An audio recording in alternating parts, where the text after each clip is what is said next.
मुझे मेरी माँ ने बहुत प्यार से पाला था। मेरी माँ सुबह सोकर उठती तो मेरे लिए प्यार से नाश्ता बनाती और स्कूल के लिए मुझे तैयार करती और मुझे स्कूल का यूनिफ़ॉर्म पहना कर स्कूल भेजा करती थी। जब मुझे स्कूल से छुट्टी हो जाती, मैं वहाँ पर घर पहुँचता तो मेरे घर पहुँचने से पहले खाना तैयार होता। मेरी माँ मेरे कपड़े बदलवाती, मेरे मुँह हाथ धुलवा कर मुझे खाना खिलाती थी। फिर मुझे कुछ देर आराम करने के लिए सुला देती थी। फिर जब मैं जाग जाता तो मुझे ट्यूशन पढ़ने के लिए भेज देती। वहाँ से वापस आने पर मुझे स्कूल का काम करवाती। मेरी माँ मेरी पढ़ाई में ज़रा भी कसर नहीं छोड़ती थी। मेरे बाप भी मेरा बहुत ज़्यादा ख्याल रखते थे और बहुत मेहनत मजदूरी करके घर के खर्चे चलाते थे और मेरी पढ़ाई के खर्चे बर्दाश्त करते। मैं अपने माँ बाप का सबसे बड़ा बेटा था। मुझसे छोटी 2 बहनें थीं। हम सब घर वाले आपस में बहुत मोहब्बत और प्यार से ज़िंदगी गुजार रहे थे। हमारी ज़िंदगी बहुत खुश तरीके से गुजर रही थी। अब हमें किसी किस्म की भी तंगी और तकलीफ़ नहीं होने देते थे। हमारे माँ बाप ने हमारी पढ़ाई और देखभाल पर बहुत ज़्यादा ज़ोर किया और हमें बहुत ही बेहतरीन संस्कार दिए और हमें समझाते रहे कि हम बहुत ही अच्छी पढ़ाई हासिल कर सकें। ज़िंदगी यूं ही गुजर गई। आखिरकार मैंने 10वीं के इम्तिहान दे दिए। मेरे इम्तिहान बहुत ज़्यादा अच्छे हुए थे। अब मैं खाली हो चुका था और घर वाले इसी सोच में थे कि मैं आगे किस चीज़ में एडमिशन लूं। मेरा दिल बचपन से ही इंजीनियरिंग की तरफ माइल था और मैं इंजीनियरिंग के कॉलेज में जाना चाहता था। जब मेरी 12वीं का रिज़ल्ट आया, मैं बहुत अच्छे नंबरों से पास हो गया था। मेरे माँ बाप की मेहनतों का फल मिल गया था। 12वीं पूरी करने के बाद मेरे माँ बाप ने मेरी ख्वाहिश की इजाज़त ली और मेरी ख्वाहिश पूरी करने की इजाज़त दे दी। फिर मैंने इंजीनियरिंग कॉलेज में एडमिशन ले लिया। मेरे दिल में इंजीनियरिंग की बहुत अहमियत थी और मुझे इंजीनियर बनने का ख्वाब हमेशा से आता रहा था। इंजीनियरिंग कॉलेज में एडमिशन के पहले दिन से ही मैंने मेहनत और जज्बे के साथ साथ पढ़ाई भी अच्छे से की। मैं पूरी ईमानदारी और मेहनत से पढ़ाई कर रहा था। मेरे बाप ने मेरा हर मैदान में साथ दिया। मेरी इंजीनियरिंग के डिप्लोमे के हर साल शानदार नंबर आ रहे थे। मेरे डिप्लोमा का आखिरी साल चल रहा था। मैं अब मेहनत की दुनिया में कदम रखने के लिए बहुत ज़ोर से पढ़ रहा था। हमारी ज़िंदगी बहुत खुशी से चल रही थी। मेरी दोनों बहनों ने भी 12वीं कर ली थी और दोनों कॉलेज में एडमिशन ले चुकी थी। हमारी रोज़ की ज़िंदगी में सब कुछ ठीक चल रहा था। एक दिन अचानक हम पर एक मुसीबत आ पड़ी कि हम टूट कर रह गए। मेरे प्यारे बाबा, जिनकी तबीयत हमेशा से बहुत मजबूत और सही थी, एक शाम जब वे काम से वापस घर पर आए तो अचानक से ही ज़मीन पर गिर पड़े और देखते ही देखते बेहोश हो गए। बाबा की ऐसी हालत देखकर हम सब पर परेशानी के पहाड़ टूट पड़े। मैंने फ़ौरन अपना मोबाइल निकाला और एक गाड़ी वाले को फ़ोन किया। वह गाड़ी वाला हमारे घर से थोड़े फासले पर ही मौजूद था और फ़ौरन हमारे घर के दरवाजे पर पहुंच आया। हमने बाबा को गाड़ी में लिटाया और फ़ौरन अस्पताल लेकर गए। डॉक्टर ने उनका चेकअप किया, उन्हें सही से देखा और उनके टेस्ट करने शुरू कर दिए। रिपोर्ट देखने के बाद डॉक्टर ने बताया कि मेरे बाबा दिल के मरीज़ हैं। बाबा को कुछ इंजेक्शन और ड्रिप लगे तो मेरे बाबा होश में आ गए। डॉक्टर ने मेरे बाबा को 2 दिन अपनी निगरानी में रखा। इसके बाद हमें दवाइयाँ दी और घर भेज दिया और कहा कि दवाई इस्तेमाल करें। अगर इन दवाइयों की वजह से उन्हें फ़र्क ना पड़ा तो उनकी सर्जरी करनी पड़ेगी। हम बाबा को लेकर घर आ गए थे। बाबा को वक्त पर दवाइयाँ देते रहे और उनका बहुत ख्याल करते रहे, लेकिन बाबा की तबीयत सही नहीं हो रही थी। 2 दिन गुजरे तो मेरे बाबा की फिर तबीयत ख़राब हो गई और दोबारा से बेहोश हो गए। हमने फ़ौरन गाड़ी बुलाई और बाबा को अस्पताल ले गए। डॉक्टर ने चेकअप किया और बताया कि मेरे बाबा का दिल धड़कना बंद हो गया है और दिल के दौरे की वजह से वे दुनिया से विदा हो गए हैं। मेरे पाँव तले तो ज़मीन ही निकल गई। मुझे खुद को संभालना मुश्किल हो गया। मेरे तो जैसे पल भर में दुनिया ही उजड़ गई थी। ये खबर मेरे दिल को छलनी कर गई थी और मेरी खुशियों को मातम के रंग में रंग दिया था। अब हम खुद को बहुत अकेला महसूस कर रहे थे, अपने ऊपर पहाड़ टूटते हुए महसूस कर रहे थे। हमें महसूस हुआ हमें अपने बाप का बहुत ज़्यादा सहारा था। हम सब घर वालों पर उनकी मौत का बहुत गहरा सदमा हुआ। बाबा के मरने की खबर सुनकर मेरी माँ और बहनें बहुत परेशान हुई। वे अस्पताल में चीख मार मार कर रो रही थी। मेरे बाबा की मौत की खबर सुनकर हमारे रिश्तेदार भी अस्पताल पहुंच गए। वे मेरी माँ और बहनों को संभालने की कोशिश कर रहे थे और तसल्लियाँ दे रहे थे। बाबा के देहांत से हम सब का दिल बहुत ही बेचैन था। मैं भी शायद गम में गिरफ्तार हो चुका था। मुझे खुद को संभालना भी मुश्किल लग रहा था। बाबा की मौत के बाद हमारे घर के हालात काफ़ी ज़्यादा बदल गए थे। आमदनी का कोई और ज़रिया नहीं था। हमारे घर के हालात रोज़ रोज़ बिगड़ते जा रहे थे। अब घर की जिम्मेदारी मेरे सर पर थी क्योंकि मैं घर का बड़ा बेटा था। मेरी दोनों बहनें भी जवान हो गई थी और उनकी शादी की उम्र होने वाली थी। मैंने अपने डिप्लोमे के आखिरी साल में पार्ट टाइम नौकरी करनी शुरू कर दी, लेकिन मेरी नौकरी से मुश्किल से घर का खर्च चल रहा था। मेरी पढ़ाई कभी फाइनल साल चल रहा था, इसलिए मैं अपनी पढ़ाई पर भी बहुत ज़ोर देता था। खाली वक्त में बच्चे को ट्यूशन भी पढ़ा रहा था। मैं अपनी पूरी मेहनत और लगन के साथ ये सब कर रहा था कि मेरी माँ और छोटी बहनों को किसी किस्म की मुश्किल का सामना न करना पड़े। आखिरकार मेरा इंजीनियरिंग का डिप्लोमा पूरा हो गया और मुझे डिग्री मिल गई। अब मेरा डिप्लोमा पूरा हो गया, मेरे पास तजुर्बे की कमी की वजह से यहाँ पर कोई नौकरी नहीं थी। मैंने मायूस ना होकर दुबई को अपना नया रास्ता बनाया। दुबई जो इमारत की बुलंदियों में माहिर है, मेरे लिए एक नई नई उम्मीद जागी थी। मैं दुबई के लिए अप्लाई करने से पहले अपना हुनर और अपने काम को बेहतर बनाने की कोशिश करता रहता था। मेरा इंतज़ार भी अब ख़त्म हो चुका था जब मुझे दुबई की एक शानदार कंपनी का अपॉइंटमेंट लेटर मिला और मुझे वहाँ का वीज़ा मिल गया। जब मैंने दुबई जाने का फ़ैसला किया तो मेरे घर वाले बहुत ज़्यादा परेशान हो गए। मेरा भी उन्हें छोड़कर दुबई जाने का बिल्कुल भी दिल नहीं कर रहा था, लेकिन यहाँ मैंने बहुत ज़्यादा कोशिश की थी कि मुझे यहाँ पर कोई नौकरी नहीं मिली थी। घर की जिम्मेदारी मुझ पर ही थी। मेरी छोटी बहनों की शादियाँ और उनकी पढ़ाई के खर्च मेरे ज़िम्मे थे। मैंने घर के हालात देखकर अपने दिल पर पत्थर रखा और दुबई जाने के लिए सीट बुक करवा दी और मैं जल्द से जल्द दुबई के लिए रवाना हो गया। दुबई पहुंचकर मैंने कंपनी में रिपोर्ट किया और अपने काम के मैदान में कदम रखा था। मुझे कंपनी से अच्छा सैलरी पैकेज मिलता था। मैं घर पर अच्छी खासी रकम भेजा करता था। मेरे घर के हालात काफ़ी बेहतर हो रहे थे। मेरी बहनों की शादी के लिए मेरी माँ पैसे भी इकट्ठी कर रही थी। मैं काम से फारिग होकर घंटे अपनी बहन और अपनी माँ से फ़ोन पर बातें करता था। वह मुझे बहुत ज़्यादा याद किया करती थी। मैं हमेशा अपनी बहनों को पढ़ाई पर ध्यान देने और माँ की सेवा करने के लिए कहता रहता था। इसके बाद हमारे घर के हालात काफ़ी बेहतर हो चुके थे। हमारे घर में किसी किस्म की कमी नहीं थी। जब भी मेरी माँ फ़ोन करती तो बहुत खुश होती और मुझे दुआएं देती रहती हैं और कहती कि तुम्हारी कुर्बानियों की बदौलत हम खूबसूरत और शानदार ज़िंदगी गुजार रहे हैं, और कहती रहती कि तुम जब यहाँ पर छुट्टी आओगे तो मैं तुम्हारी शादी कर दूँगी। लेकिन मैं उन्हें कहता रहता कि मुझ पर बहनों की शादी का ज़िम्मा है। मैं पहले उनकी शादियाँ करवाऊँगा, उसके बाद अपनी शादी के बारे में सोचूँगा। मैं कंपनी में पूरी मेहनत पर लगन से काम कर रहा था। मैंने थोड़े ईयर में कंपनी में अच्छा मकाम हासिल कर लिया था। कंपनी की हेड एक अरबी औरत थी। मेरा काम देखकर वह मुझसे बहुत ही ज़्यादा इम्प्रेस थी और हमेशा मेरी तारीफ़ें करती रहती थी। एक दिन कंपनी की हेड ने मुझे ऑफिस में बुलाया और मुझे कहा कि तुम बहुत मेहनती लड़के हो, और मुझे कहा कि क्योंकि तुम इंडिया से हो इसलिए तुम बहुत मेरे काम आ सकते हो और तुम्हें इस काम की अच्छी खासी रकम मिलेगी।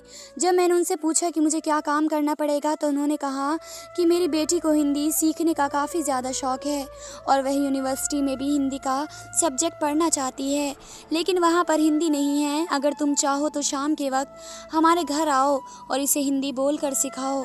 मैं वैसे भी शाम के वक्त फ्री ही होता था और मुझे यहाँ से काफ़ी पैसे भी मिलने थे, इसलिए मैंने हामी भर ली और मैडम से कहा कि ठीक है, शाम के वक्त मैं आपके घर आ जाया करूँगा। शाम का वक्त आया तो मैं मैडम के बताए हुए पते पर उनके घर पहुँच गया। मैंने दरवाज़ा खटखटाया तो घर की नौकरानी ने दरवाज़ा खोला। मेरे पहले से ही उसे खबर हो गई थी, इसलिए उसने मुझे गेस्ट रूम में बिठाया और मैडम को बुलाया। मैडम ने मुझे चाय पानी दिया और अपनी बेटी को हिंदी सीखने के लिए मेरे पास भेज दिया। जब मैंने इसकी बेटी को देखा तो मेरे होश उड़ गए। मैं इसे देखता ही रह गया क्योंकि वह बहुत ही हसीन खूबसूरत लड़की थी। जिसने मुझे अपना इंट्रो दिया और मेरे सामने बैठ गई। मैं लगातार इसकी खूबसूरती को ही देखे जा रहा था। फिर मैंने काम शुरू किया और इसे हिंदी बोलचाल के बारे में कई चीज़ें बताई। मैं पढ़ाई के पूरे पीरियड में इसे ही नज़र चुरा कर देखता रहा। पढ़ाई का वक्त ख़त्म हुआ और मैं इजाज़त लेकर अपने क्वार्टर में आ गया।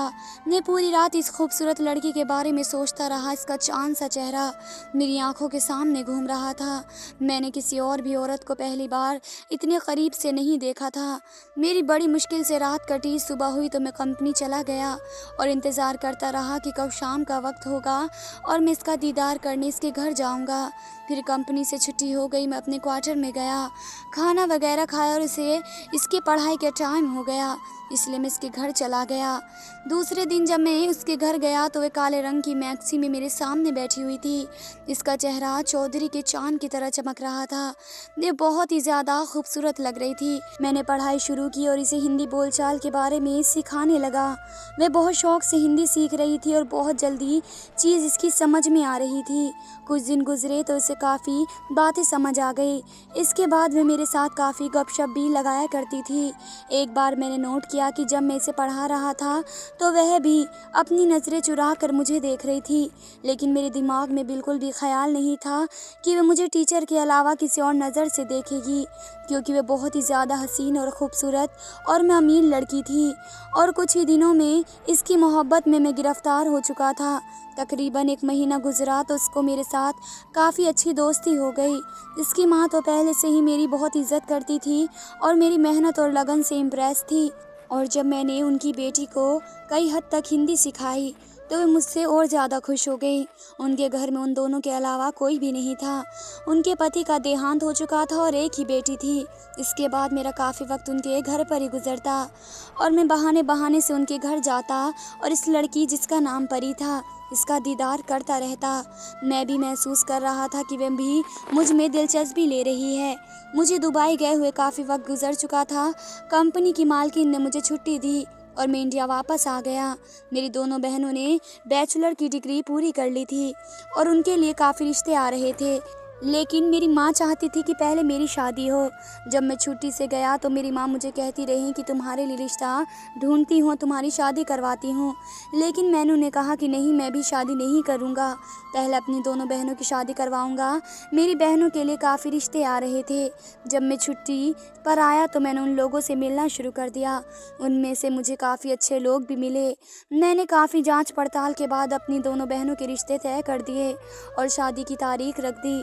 क्योंकि मेरी छुट्टी कम ही थी इसलिए शादी की तारीख बहुत करीब की रखी। हम सब शादी की तैयारियों में बिज़ी हो गए। तमाम चीज़ मेरी बहनों को पसंद की खरीदी गई। आखिरकार शादी का दिन आ गया। मेरी दोनों बहनें दुल्हन बनी बैठी थीं। दोनों मुझे इज्जत और प्यार की नज़र से देख रही थी। मैं महसूस कर रहा था कि वे मेरा शुक्रिया अदा कर रही थी कि भाई आपने हमारे लिए बहुत कुछ किया है। दोनों की शादी हो गई और दोनों अपने अपने घरों की तरफ रवाना हो गई। मैं शादी से फारिग हुआ तो अभी तकरीबन मेरी छुट्टी में 15 दिन बाकी थे कि अचानक मेरे फ़ोन पर दुबई से कॉल आई। जब मैंने कॉल अटेंड की तो आगे से परी बोल रही थी, जिसने मुझे कहा कि आप तो घर पर जाकर हमें भूल ही गए हैं, और पूछा कि आप कब दुबई आ रहे हैं, आपके बिना दिन बहुत मुश्किल से गुजर रहे हैं। जब मैंने इसकी बातें सुनी तो मेरे होश उड़ गए। मुझे तो यकीन ही नहीं हो रहा था कि वे मेरे साथ इस तरह बात कर सकती है। जब मैंने इसे बताया कि मेरी तकरीबन 15 दिन छुट्टी बाकी हैं तो उसने पूछा कि आप जिस मकसद के लिए छुट्टी पर गए थे क्या वह मकसद पूरा हुआ या नहीं। तो मैंने कहा कि जी हाँ, मेरा मकसद पूरा हो चुका है। तब उसने कहा कि फिर आप क्या कर रहे हैं, आप जल्दी वापस दुबई आ जाएं। मैं बहुत ज़्यादा हैरान था और मैं खुश भी था कि वह भी मुझमें दिलचस्पी रखती है। मैंने वे 15 दिन काफ़ी मुश्किल से गुजारे और दोबारा दुबई चला गया। वहाँ पहुँचने के बाद ही कंपनी में काम करने के बाद मैं शाम के टाइम उनके घर गया तो वे दोनों माँ बेटी बहुत ज़्यादा खुश हुई, लेकिन मैंने महसूस किया कि परी मुझसे नाराज़ सी लग रही है। इसकी माँ के सामने मैं इससे इस बारे में पूछ नहीं सकता था। फिर मैंने इसकी माँ से इजाज़त ली कि मैं इसे हिंदी बोलने की क्लास आगे चलाऊं या नहीं, क्योंकि काफ़ी दिन हो गए हैं मैंने क्लास नहीं ली, तो जो कुछ सीखा था वह भी भूल चुकी होगी। इसकी माँ ने कहा कि जी हाँ, आप अपनी क्लास जारी रखें। फिर इसकी माँ वहाँ से उठी और दूसरे कमरे में चली गई। मैंने उसे देखा और देखता ही रह गया। इससे पूछा कि आप नाराज़ लग रही हैं, क्या हुआ है। तो उसने मुझे कहा कि आपको क्या फ़िक्र है मेरी नाराज़गी की। मैंने देखा कि इसकी आंखों से आंसू निकल रहे थे। मैंने उससे पूछा कि आप रो क्यों रही हैं?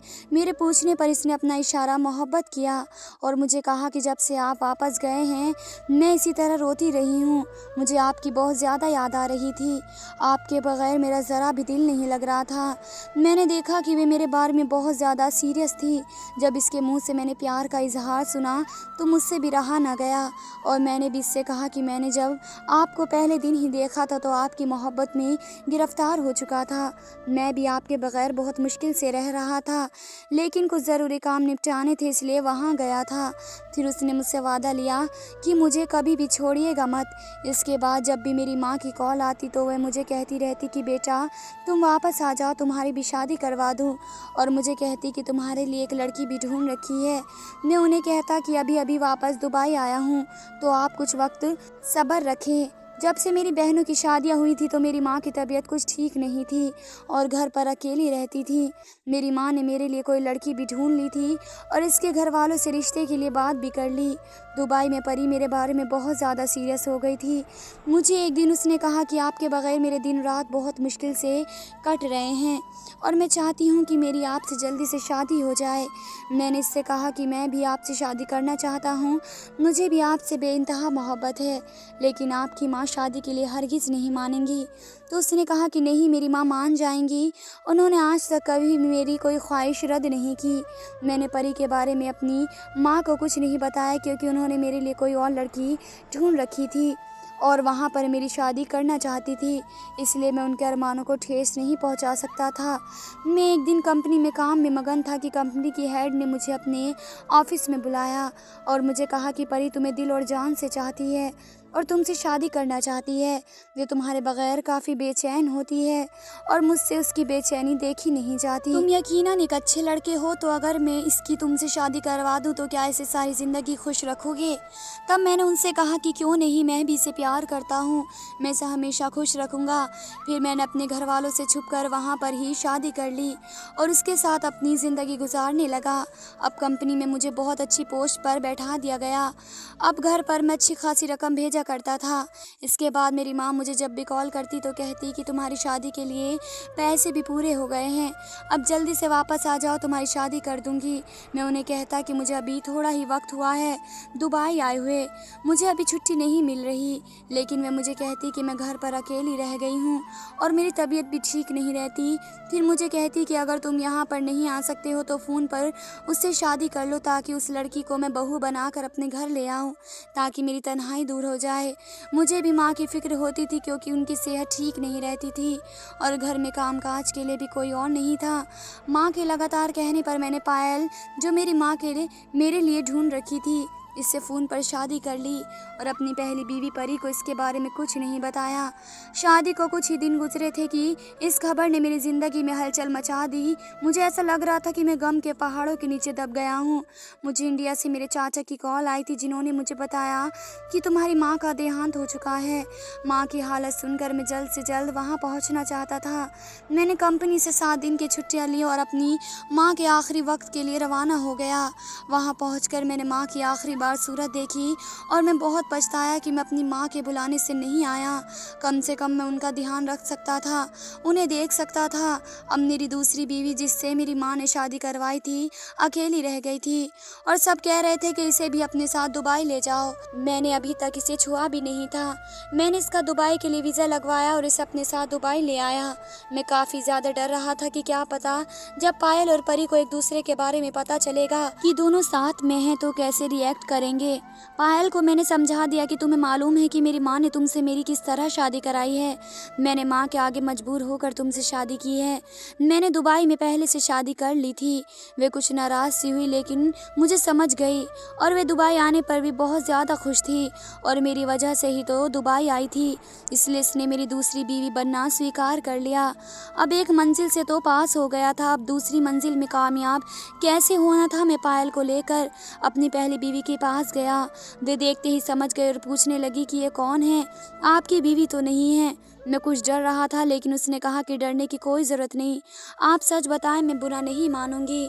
जब मैंने उसे कहा जी हाँ, मेरी माँ ने मेरी इससे ज़बरदस्ती शादी करवाई है, परी नाराज़ होने की बजाय और ज़्यादा खुश हो गई और पायल से गपशप लगाने लगी और हिंदी में से बोलने लगी। पायल को भी एक अरबी औरत का इस तरह हिंदी बोलते हुए बहुत अच्छा लग रहा था। अब दोनों ही आपस में दोस्ती कर चुके थे। परी पायल के साथ बहुत वक्त गुजारती, दिन रात इसके साथ रहती। मुझे अक्सर कंपनी में रात को रुकना पड़ता तो मेरी दोनों बीवियां रात को इकट्ठी सोती। वक्त काफ़ी अच्छा गुजर रहा था। एक दिन मेरी दूसरी बीवी कुछ परेशान लग रही थी। मैंने से पूछा कि तुम परेशान क्यों हो, क्या हुआ है? तब उसने कहा कि मैं ये काम नहीं करूँगी, मुझ पर ऊपर वाले का जवाब आएगा। आप अपनी पहली बीवी को मना करें। वे रोते हुए बोली। तो मैं परेशान हो गया। मैंने इससे पूछा कि ऐसा क्या काम करने को मेरी पहली बीवी कहती है, लेकिन उसने नहीं बताया। ये परेशान थी तो मैंने भी दिल में इरादा किया कि मैं पता लगाऊंगा कि मेरी पहली बीवी ने ऐसा क्या काम करवाती है। इस दिन मैंने कहा कि कंपनी में मेरी नाइट ड्यूटी है। ये कहकर मैं घर से निकल गया, लेकिन मैं छुपकर दोबारा अंदर दाखिल हो गया और जिस कमरे में मेरी बीवी सोई थी, इस कमरे में मैं छुपकर बैठ गया। जो ही रात हुई तो मेरी बीवियां कमरे में दाखिल हुई और बेड पर लेट गई। फिर मैंने जो देखा, मैं काफ़ी हैरान हो गया। मेरी पहली बीवी ने एक तेल निकाला जिसमें फिटकरी भिगोई हुई थी और वह तेल दूसरी बीवी की नाफ में लगाने लगी। दूसरी बीवी लगातार मना कर रही थी, लेकिन पहली बीवी ने कहा कि ये लगाओ ताकि तुम्हारे घर पर बेटा पैदा हो। हम अरबी औरतें यही तेल इस्तेमाल करती हैं, इसलिए हमारे घरों में अक्सर बेटे पैदा होते हैं। लेकिन मेरी दूसरी बीवी कह रही थी कि नहीं, मुझे तो अभी मेरे पति ने छुआ तक नहीं है। मैं तो उनकी माँ की वजह से उनके साथ बगैर किसी शिकवे के रह रही हूँ, क्योंकि उन्होंने मुझे कहा था कि मेरे बेटे का बहुत ज़्यादा ख्याल रखना। मैं ये उनकी बात कभी नहीं भूल सकती और उनका एहसान भी नहीं भूल सकती कि मैं एक यतीम और बेसहारा लड़की थी, लेकिन उन्होंने मुझे सहारा दिया और अपने घर की बहू बनाया। तो ऊपर वाले ने चाहा, मेरा पति ने चाहा तो हमारे घर पर एक बेटी या बेटा हो। अगर बेटी हो तो ऊपर वाला हमसे खुश है और मैं ऊपर वाले की खुशी से मुंह नहीं मोड़ना चाहती, इसलिए मैं ये तेल नहीं लगवाना चाहती हूँ। उनकी बातें सुनकर मैं काफ़ी हैरान हुआ। मुझे उनकी बातों पर खुशी भी हो रही थी, क्योंकि मेरी पहली बीवी अपनी सौतन की औलाद के बारे में सोच रही थी कि औलाद पैदा हो, जबकि मेरी दूसरी बीवी ऊपर वाले की देन पर राज़ी थी और मैंने इससे अपनी ज़िंदगी के हक़ भी नहीं दिए थे, लेकिन फिर भी उसे मुझसे कोई गिला शिकवा नहीं था। मुझे इस वक्त अपने आप पर बहुत ज़्यादा गुस्सा आया और मैं बहुत ज़्यादा शर्मिंदा हुआ कि मेरी इससे शादी हुई थी, लेकिन मैंने इसे पति का कोई भी हक़ नहीं दिया। इस वक्त मैंने अपने दिल में फ़ैसला कर लिया, मैं अपनी दोनों बीवियों को बराबर हक़ दूंगा। मेरी पहली बीवी प्रेग्नेंट थी, वह भी अपनी नाफ में वही तेल लगाया करती थी ताकि इसके घर बेटा पैदा हो। मैं वहीं पर छुपा रहा और उन्हें महसूस न होने दिया कि मैंने उनकी बातें सुन ली है। जब वे सो गई तो मैं वहाँ से निकलकर दूसरे कमरे में जाकर सो गया। जब दूसरे दिन उठा तो मेरी दूसरी बीवी कुछ परेशान थी। मैंने इसे प्यार भरी नज़रों से देखा और प्यार से पूछा कि क्यों परेशान हो तुम, और परेशान ना हुआ करो। मेरा प्यार और इस तरह का लहजा देखकर वे बहुत ज़्यादा खुश हुई। मैंने उससे कहा कि जब से हम आए हैं मैं तुम्हें कहीं घुमाने भी नहीं ले गया, आज हम कहीं घूमने जाते हैं।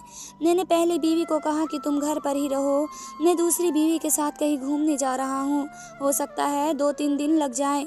मेरी पहली बीवी भी सुनकर खुश हुई कि मैंने दूसरी बीवी को भी उसका हक़ देना चाहता हूँ और वह राज़ी हो गई, बल्कि मैं अपनी दूसरी बीवी को लेकर घर से निकल गया। हमने काफ़ी वक्त साथ गुजारा, समुंदर के किनारे एक रूम बुक करवाया और 2 दिन वहीं रहे। मैंने उससे अपने पिछले रवैये की माफ़ी मांगी और इससे इसके सारे हक़ देने का वादा किया। मैंने उसे दिल से बीवी स्वीकार कर लिया था। फिर हम घर आ गए। घर आकर मैंने पहली बीवी से कहा कि तुम मुझे औलाद में क्या देना चाहती हो, तो उसने कहा कि मैं आपको बेटा देना चाहती हूँ।